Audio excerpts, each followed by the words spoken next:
Un tsunami volcanique, phénomène rare, vient de s'abattre sur les côtes indonésiennes de part et d'autre du détroit de la Sonde qui sépare Sumatra de Java. Le responsable principal, le voici, l'Anak Krakatau, volcan en partie immergé qui crache du feu depuis juin. Cette abdication marque la fin de l'ère Heisei, mais aussi la fin du règne d'un empereur symbolique qui a œuvré pour la paix. Cela me réconforte profondément que l'ère Heisei touche à sa fin sans guerre au Japon.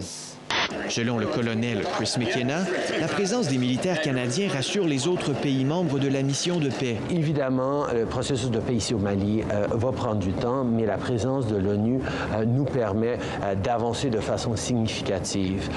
Mais ça va prendre plusieurs années avant que ça soit réalisé. On a l'impression que c'est une chose acquise, mais en politique, là où se prennent les décisions, enfin, on aimerait croire que c'est le cas, les décisions de la démocratie, bien les femmes sont encore bien moins présentes qu'on ne le pense. Un déplacement éclair de 24 heures au Tchad. L'occasion pour Emmanuel Macron de faire le point sur l'opération Barkhane contre les djihadistes au Sahel. L'occasion aussi d'un bain de foule en territoire ami, loin de la crise hexagonale.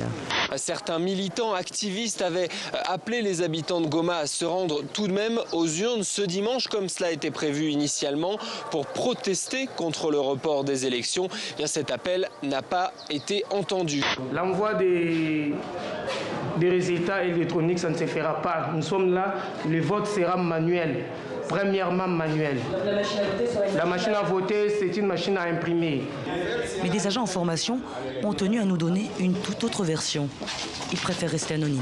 À la formation, ils nous ont dit que le résultat sera transmis électroniquement. Beaucoup, en fait, ont changé quand même de régime. Hein. Vrai, par exemple, quelqu'un comme Iggy Pop qui, pendant des années, prenait un acide par jour. Maintenant, il suit, c'est la diététique, il se tient en forme. Donc, je pense qu'il y a beaucoup de rockers, en fait, qui, après avoir vraiment failli y passer, sont revenus. Je pense que tous les artistes sont comme moi. Il y a une schizophrénie, vous savez, entre les deux. Il y a un personnage public et puis un personnage privé. Et le personnage public, souvent, moi, je l'aime pas du tout. Hein. Je la trouve parfois un peu ridicule, exagérée, etc. Mais enfin, ça, c'est à moi d'à lire. Voilà.